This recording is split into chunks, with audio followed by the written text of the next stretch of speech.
heroes here. So I'm standing here right now with John Van Rewick, and hero, according to many. And he was one of the people who you were one of the first to come down to Coutts.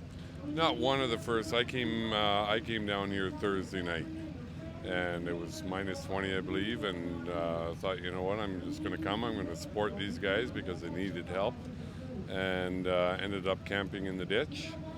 And thought, by Sunday night I'll be home, and I'm still here. So, one of the things I want to point out, because I've been here for 2 days and I have yet to see you stop, slow down with moving supplies, the go to guy.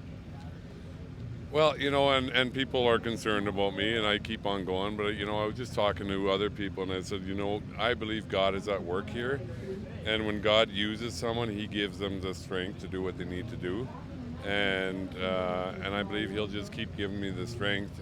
It is my nature. That's what I do. I go, go, go. I can't stand still.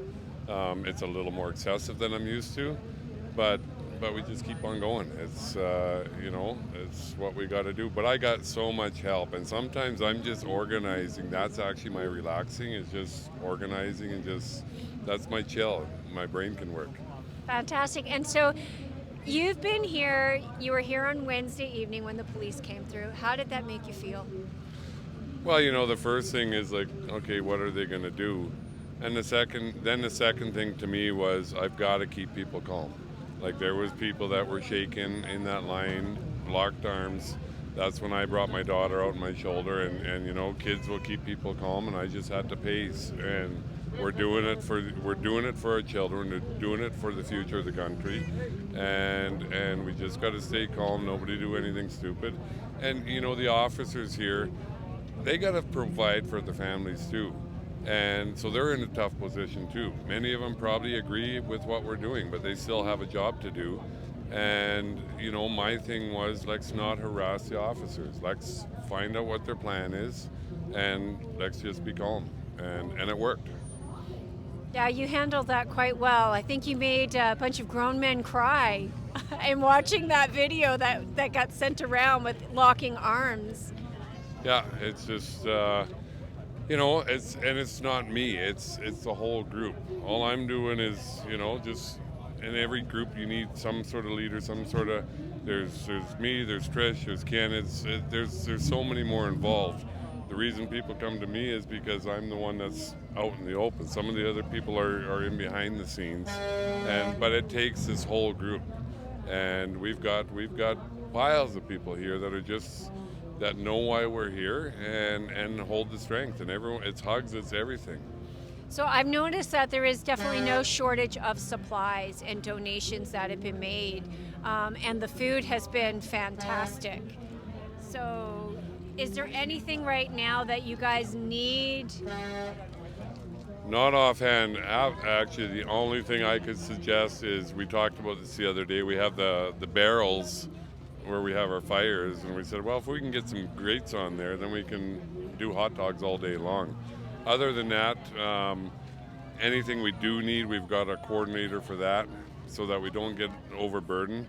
And when I started on Friday morning with the donations, I absolutely hate seeing waste, and that was my concern, was, okay, people are giving out of their own pockets, and I cannot see this go to waste, and that's what kind of drove me to start sorting the perishables from the non-perishables, and that's our key here, is absolute minimal waste.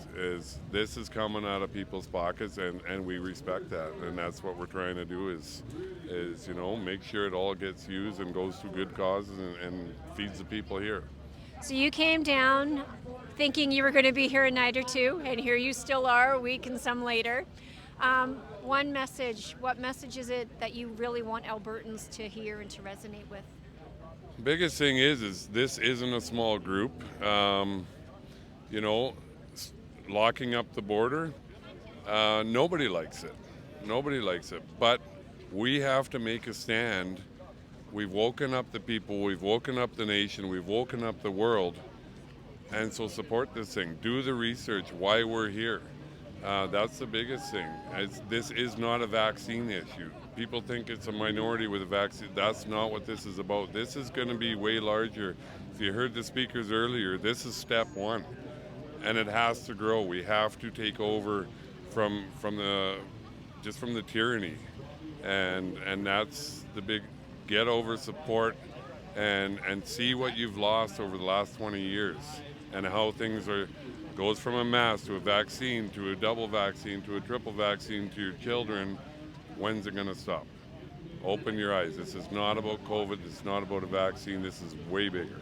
Well, for all the people that are here, and I've seen the number that actually, when they walk by, the smile that you bring to their face, thank you so much. You are truly a local hero. And this is how we take back our freedoms.